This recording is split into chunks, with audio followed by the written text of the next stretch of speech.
그렇게 하셨으면 좋을 것 같습니다. 지난 시간에 저희가 이 베드로전서 가운데 성경에서 제일 어려운 난제 가운데 하나라고 이야기했었죠. 예수님께서 옥에 가셔서 죽은 자 가운데 그 복음을 선포하셨는가에 대해서 우리가 함께 좀 나눠봤습니다. 그래서 대표적으로 세 가지 해석들을 우리가 함께 나눴어요. 예수님께서 옥에 가셔서 옥에 있는 영들에게 두 번째 기회를 주신 것이냐, 구원의 두 번째 기회를 주신 것이냐. 근데 그거는 아니다라고 이야기했습니다. 전체 성경 가운데 말하는 그 구원의 모습과 상이하기 때문에 다르기 때문에 그렇게 말하기가 어렵다라고 이야기했어요. 그러면 나머지 두 가지 해석. 예수님께서 부활하심으로 말미암아 옥에 갇힌 영들, 타락한 천사들에게 승리하셨다라는 그 메시지를 선포하신 것이다라고 이렇게 해석하는 모습 하나. 그리고 또 하나는 그것도 아니다. 앞서서 베드로전서 앞에 그 구약에서 그리스도의 영이 선지자들을 통해서 오실 메시아에 대한 그 복음을 선포한 것이다라는 것을 근거로 해서 노아 역시도 이 그리스도의 영이 노아를 통해서 그때 당시 사람들에게 그 복음을 전파한 것이다라는 이러한 의미로 해석이 된다라고 제가 이야기를 했습니다. 그런데 그것보다 더 중요한 것은 뭐냐? 난제 그 자체에 대한 해석이 어떻든 간에 중요한 것은 무엇인가? 예수님께서 이미 그 구원의 길을 주님께서 이루셨고 그 길을 먼저 가셨고 그 가운데 주님께서 그 이제 노아 시대에 있는 그 노아와 그의 가족들 역시도 그 길을 가게끔 만드셨고 그 구원함을 이루셨다라는 것입니다. 그래서 너희 역시도 그 베드로전서 독자들 너희 역시도 그 가운데서 너희도 구원함을 받을 것이다라고 하는 그 힘과 격려를 주기 위함이 바로 이 베드로의 그 모습이었다라고 이야기했습니다. 그러면서 이렇게 이야기했죠. 당시에 노아와 그의 가족들이 겪었던 상황, 절대적인 다수의 불신자들이 그 가운데 노아가 그 방주를 120년 동안 짓고 있는 그 모습, 의로 전파하는 그 모습 가운데 계속 비방합니다. 또 비웃습니다. 이렇게 비난하는 그러한 가운데, 그러한 고난에도 그들은 견뎌냈다라는 거예요. 그리고 구원함을 결국엔 받았다. 마찬가지로 아시아의 교회에 흩어져 있는 나그네처럼 살고 있고 소수 가운데 전체 다수의 그런 사회 가운데서도 은근한 핍박들과 은근한 그런 비난들과 이러한 것들이 오고 있지만 그 가운데 인내하면 믿음으로 그 가운데 힘을 내면서 살아가게 되면 너희 역시도 동일한 구원을 받게 될 거야. 어떤 그들의 삶의 정황의 유비죠. 비슷한 상황 가운데 너희들도 동일하게 구원을 받을 거야 라는 것을 이야기했던 것입니다.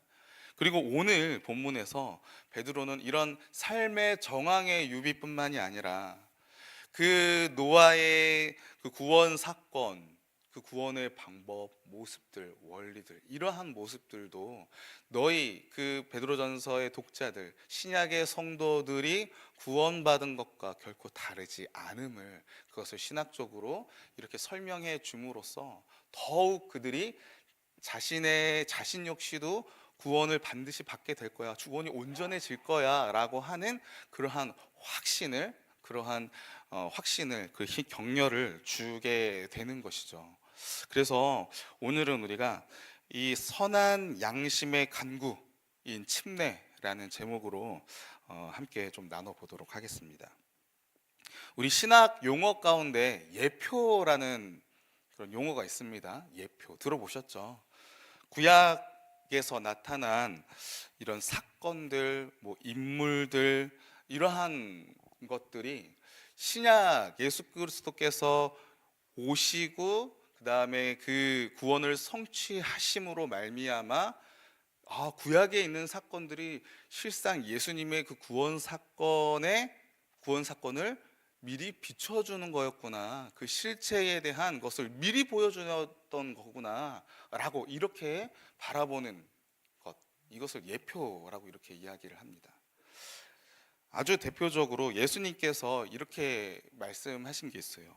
마태복음 12장 39절에 예수께서 대답하여 이르시되 악하고 음란한 세대가 표적을 구하나 선지자 요나의 표적밖에는 보일 표적이 없느니라. 요나가 밤낮 사흘 동안 큰 물고기 뱃속에 있었던 것 같이 인자도 밤낮 사흘 동안 땅속에 있으리라. 표적을 구하는 세대들 가운데 예수님께서 예수님의 죽으심과 부활하심에 대한 그 모습이 구약 성경 가운데 요나가 물고기 가운데 먹혀서 그 가운데서 사흘 동안 있다가 물고기 뱃속으로 나온 그러한 사건이 바로 예수님의 십자가 죽음과 부활을 보여주는 그러한 표적이었어 라고 이렇게 예수님께서 해석하신 거잖아요. 그렇죠? 그러한 모습들을 보여주는 겁니다. 침례도 마찬가지입니다. 침례. 고린도전서 10장에 보시면 이렇게 나와 있어요. 10장 1절과 2절에 사도 바울이 이야기하는 거죠. 형제들아, 나는 너희가 알지 못하기를 원하지 아니하노니 우리 조상들이 다 구름 아래에 있고 바다 가운데로 지나며 모세에게 속하여 다 구름과 바다에서 침례를 받고. 그러니까 모세가 이스라엘을 데리고 광야로 들어갈 때 그 홍해를 건넜던 그 사건을 지금 사도 바울은 침례였어 라고 이렇게 해석을 하고 있는 겁니다. 이런 것처럼 오늘 베드로도 노아의 방주, 그 홍수 사건을 신약에 오는 이 침례와 연관을 시키는 것이죠. 그러한 가운데 오늘 본문 20절과 21절 우리 같이 한번 읽겠습니다. 시작. 그들은 전에 노아의 날 방주를 준비할 동안 하나님이 오래 참고 기다리실 때에 복종하지 아니하던 자들이라. 방주에서 물로 말미암아 구원을 얻은 자가 몇 명뿐이니 겨우 8명이라. 물은 예수 그리스도께서 부활하심으로 말미암아 이제 너희를 구원하는 표니 곧 침례라. 이는 육체의 더러운 것을 제하여 버림이 아니요 하나님을 향한 선한 양심의 간구니라. 지금 이렇게 구원 사건과 침례를 연결하고 있습니다. 이 연결해 준다라는 것을 우리가 쉽게 파악할 수 있는 것은요, 요 문구 때문이에요. 물로 말미암아 구원을 얻은 자. 또 그 상응해서 예수 그리스도께서 부활하심으로 말미암아 이제 너희를 구원하는 표니. 물로 말미암았다. 예수 그리스도께서 부활하심으로 말미암았다. 의도적으로 이렇게 상응하게끔 그렇게 글을 쓰는 것이죠. 그런데 여러분들 여기 그냥 읽어보시면은요, 물로 말미암은 게 아니라 방주로 말미암아라고 이야기해야 되는 거 아닌가? 이렇게 생각할 수 있습니다. 그렇죠? 엄밀하게 이야기하면. 그런데 물로 말미암았다라는 것은 중의적 표현이 좀 있는 것 같아요. 물 속에서 사람은 죽을 수밖에 없습니다. 그렇죠? 그렇기 때문에 물 자체는 죽음을 상징을 합니다. 죽음이잖아요. 죽음. 생명을 이야기하기도 하지만 물 속에 잠기면은 사람이 살아갈 수가 없어요. 하지만 노아와 가족들은 방주 안으로 들어갔기 때문에 이 물 가운데서 물이 방주를 어떻게 했어요? 들어 올리는 거죠. 물이 방주를 들어 올립니다. 그래서 이 노아와 가족들은 구원함을 받게 되는 거예요. 심판 가운데, 죽음이 심판이잖아요. 그렇죠? 이 심판 가운데 구원함이 있음을 이야기해 주는 겁니다. 구원하는 방법도 들어 올렸던 거예요. 마찬가지입니다. 예수 그리스도께서 십자가 죽음의 그 십자가 대속의 죽음으로 심판을 다 받았습니다. 죄값을 다 치렀다라고 우리는 알고 있어요. 죄의 삭은 뭐라고 이야기합니까? 사망이다라고 이야기하잖아요. 그런데 예수님께서 그 죄값을 다 받으셨어요. 심판 가운데 있는 겁니다. 그런데 예수님께서 부활하심으로 말미암아, 여기서 이 부활하다라는 이 단어가 이 헬라어로 아나스타시스 이렇게 이야기하는데, 이 단어 자체가요 원래는 일어나다 라는 단어에서 유래한 거예요. 일어나다, 위로 올라가다, 위로 오름, 부활, 이러한 의미를 가지고 있습니다. 그러니까 죽은 자 가운데서 위로 올라가셨다라는 거예요. 일어서셨다라는 것입니다. 그래서 죽은 자 가운데서 예수님께서 다시 살아나심으로 위로 올라가심으로 말미암아 그 구원함을 주님이 이루시는 거잖아요. 그래서 이것을 우리가 시각화한 게 뭐예요? 침례다라는 겁니다. 침례다. 죄의 심판의 결과 죽음이라는 그 물속으로 들어가서 죽는 것이고, 또 예수님께서 부활하심으로 올라오셨다라는 것을 우리가 물속에서, 심판에서, 죽음에서 우리가 올라옴으로 말미암아 나는 죽고 예수가 사는, 예수와 연합하게 되는, 예수의 옷을 입게 되는 이러한 구원의 고백들을 우리가 하게 되는, 이게 바로 침례다라는 거예요. 여러분들 한번 이러한 상황 가운데서 베드로가 지금 베드로 독자들 1세기 그 아시아에 흩어진 그 교회들한테 이 말을 들었다라고 생각해 보세요. 상황의 정황만 비슷한 게 아니라 내가 구원받은, 자신들이 구원받았다라는 것을 입으로 고백하고 그 믿음을 고백한 게 침례였었잖아요. 그렇죠? 그러한 모습들을 노아의 방주 사건, 그 구원받은 그 노아의 방주 사건도 그들도 그러한 원리, 동일한 구원의 모습으로 구원을 받았다라고 이렇게 듣게 될 때, 이들 그 독자들 역시도 침례를 다 받았을 거 아니에요. 그렇죠? 다 받았을 겁니다. 그 가운데 자신들도 구원을 받을 거야 라고 하는 이 구원의 확신과 온전하게 될 거야 라는 확신과 그 격려는 훨씬 더 극대화될 거다라는 거예요. 그러니까 이게 너무나도 큰 위안이 되는 것입니다. 그래서 우리의 삶 가운데 우리가 인내할 수 있는 거 뭐냐? 예수님께서 가신 그 길을 가는 것, 우리도 따라가게 될 거라는 것 너무나도 중요합니다. 그리고 동시에 더 중요한 것, 내가 나도 성경이 말하고 있는 침례, 성경이 말하고 있는 그 노아 방주 사건, 나 역시도 내가 예수님을 믿고 그 가운데 나의 삶 가운데도 내가 그 구원의 경험이 있고, 그 경험과 그 침례 받았던 그 고백들과 이러한 것들이 내 가운데 있고 내가 확신하고 있기에 그 구원의 경험이, 그 기억들이 너무나도 중요한 거예요. 다시금 기억하고 다시금 상기하는 것, 그게 내 삶 가운데 어려움, 고난들, 압박들, 미혹들, 유혹들을 이겨내고 견뎌내고 믿음을 끊지 않게 하나님에 대한 그 신실함으로 나아갈 수 있는 유일한 동력이 된다라는 것입니다. 그래서 여러분들, 우리가 침례가 진짜 중요한 거예요. 그래서 우리가 첫사랑을 회복해라, 그 첫 주님과 만났던 그 때를 기억해라, 상기해라, 잊지 마라, 계속해서 상기하고 되돌아봄으로써 재해석해라, 너무 중요한 것입니다.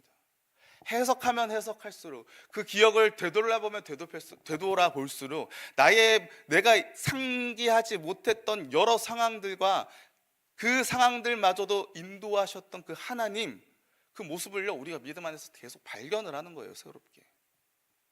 그러면서 우리가 구원의 확신을, 구원의 그 힘을 다시 한번 얻게 된다는 것입니다. 너무 중요해요. 그리고 그것만큼 오늘 본문에서 또 베드로가 중요하게 여기는 것이 있었습니다. 구원하는 표인 침례에 대해서 오해하지 않도록 21절에서 이렇게 이야기하고 있어요. 21절 말씀 함께 다시 한번 읽어보겠습니다. 시작. 물은 예수 그리스도께서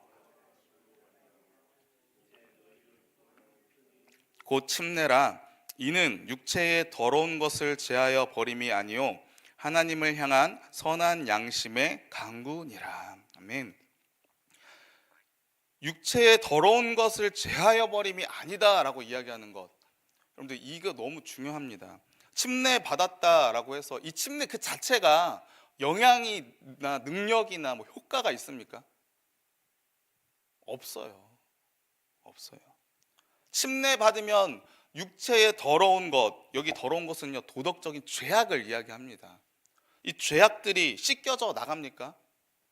그렇지 않다라는 거예요. 그렇지 않다. 침례는 뭐다? 하나님을 향한 선한 양심 가운데 그 죄를 용서받기 위한 간구다. 내적인 믿음, 하나님을 향한, 하나님을 의지하고 하나님 잘못했어요 라고 마음을 하나님께 바치고 드리고자 하는 이 마음이다라는 거예요. 믿음이다라는 겁니다. 오직 침례 그 행위 자체가 아니라, 거기에 능력이 있는 게 아니라 오직 그 간구, 중요한 것은 마음의 중심, 그 믿음, 이 믿음만이 중요하다라는 거예요. 예수 그리스도께서 죽음과 부활하심으로 말미암아 우리 가운데 모든 죄악들을 다 사하시고 구원의 길을 여셨다라고 하는 이 사실에 대한 믿음, 이게 중요하다라는 것입니다. 이게 침례를 통해서 시각화되는 것이고, 이게 침례를 통해서 내 믿음을, 내면의 믿음을 외적인 표현으로 드러내는 거예요. 사람들 앞에서, 하나님 앞에서. 신앙 고백이다라는 것입니다. 그러면 여러분, 침례 안 받으면 구원 못 받은 겁니까? 아니죠. 아니라는 거예요. 받지 않아도, 받으면 너무 좋고 받아야 되지만 받지 않아도 그 구원과는 상관이 없다라는 것입니다. 그래서 여러분들, 우리 침례교회에서는요, 성례전이라는 단어를 쓰지 않아요. 성만찬 이런 말 쓰지 않습니다. 이제 쓰시지 않으셨으면 좋겠어요. 성만찬, 주의 성스러운 만찬 그 자체에 어떤 능력이 있거나 그러지 않다라는 것입니다. 주의 만찬이라고 이야기하고 있어요. 주의 만찬. 어떤 성스러운 물건, 어떤 형상, 형식, 이런 것 자체에 어떤 능력이 있다라고 이런 것을 배격하는 거예요. 배격하는 거예요. 그렇지 않다. 중요한 것은 뭐냐? 예수 그리스도께서 우리를 위해 십자가에 죽으시고 부활하시고 승리하시고 다시 올 것이다 라고 하는 그 믿음이면 된다라는 것입니다. 그래서 우리가 이 성례전이라는 것을 우리가 행하지 않습니다. 그런데 예전에 있던 옛날 믿음의 사람들은 그 가운데, 그 성도들 가운데도 그 자체로 능력이 있다라고 생각을 했던 것 같아요. 그래서 이후에 초대 교회다 이렇게 보면은 그 침례를 언제 받느냐, 예수 믿고 바로 받는 게 아니라 죽기 직전에, 침례를 죽기 직전에 받는 거예요. 그래서 그렇게 받아서 그 가운데 이제 난 무죄한 상태로 주님 앞에 가는 것처럼 이렇게 생각을 해서 침례를 나중에 받았던 사람들이 적지 않았다라고 이렇게 이야기를 합니다. 그것도 로마 카톨릭에서 이야기하는 성례전들, 저희가 하지 않는 이유들이 있습니다. 성례전이 크게 5가지가 있는데 견진성사, 혼인성사, 종부성사, 신품성사, 고해성사, 이런 거 저희가 하지 않아요. 사람의 능력에도 없고 사람들이 만들어낸 예식에도 없고 그런 걸로 없다는 거예요. 그런 게 없다.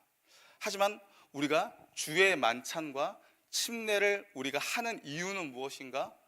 주님께서 그 가운데 너희들이 이것을 지킴으로 말미암아 지속적으로, 이 주의 만찬도 그렇고 침례도 그렇고 다 뭡니까? 주님께서 나를 위해 십자가에 죽으시고 부활하셨다라고 하시는 그 복음에 대한 선포입니다. 믿음에 대한 선포예요. 그것을 기억함으로 말미암아 구원함을, 내가 구원받았다라고 하는 이 믿음의 확신을 다시 한번 고백해라 라고 하는 이러한 의미 가운데 주님께서 명령하셨다라는 거예요. 그렇기 때문에 우리는 이 2가지만 한다라는 것입니다.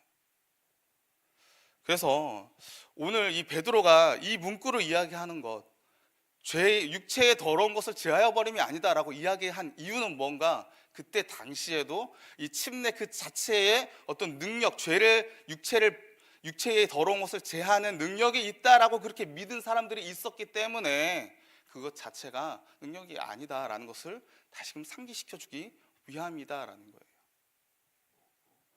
오늘날에도 우리가 이러한 모습을요 적용해 볼 수 있을 것입니다. 오늘 본문에 나오는 하나님을 향한 선한 양심이라고 이야기할 때 이 양심도요, 양심이라고 번역은 했지만 이 가운데 의식이라는 의미도 있어요. 무언가 어떤 대상에 대해서 의식하는 것. 그리고 의식이라는 대상이 의미가 있고 또 성실한, 충성심이라는 의미도 있습니다. 그러니까 하나님을 향해서 성도가 그리스도 안에서 하나님을 지속적으로 그리고 성실하게 충성심을 가지고 계속 인식하는 거예요. 인식하면서 그 삶에 대한 태도와 생각과 방향들을 지속적으로 하나님께 나아가는 겁니다. 침례가 바로 이 모습이다라고 이렇게 지금 이야기하고 있는 거예요. 그러니까 여러분들 우리가 한 번을 예배를 드리더라도 예배 가운데 이러한 모습이 없이 이러한 하나님을 향한 지속적이고 또 충성심을 가지고 하나님을 의식하는 이러한 태도나 생각과 마음들이 없이 예배를 드리면 침례 자체에, 예배 자체에 그냥 어떤 능력이 있는 거야 라고 생각하는, 이걸 종교라고 이야기합니다. 종교화되는 거예요. 그래서 그거 하지 말자라는 것입니다. 한 번을 예배를 드리더라도 우리가 마음을 다해서 영과 진리로 드리는 것을 주님께서 기뻐하신다라고 우리는 알고 있지 않습니까? 그런데 마음으로 우리가 주님 앞에 나아가는 것입니다. 그러기에 저와 여러분이 이 선한 양심을, 그거에 따라서 마음가짐과 태도와 생각들을 주님 앞으로 계속적으로 의식적으로 주님을 생각하면서 나아가는 그러한 은혜가 있기를 간절히 소원합니다. 그런 자들이 22절 말씀을 선포할 수가 있어요. 우리 22절 말씀 우리 함께 한번 선포하겠습니다. 시작. 그는 하늘에 오르사 하나님 우편에 계시니 천사들과 권세들과 능력들이 그에게 복종하느니라. 아멘.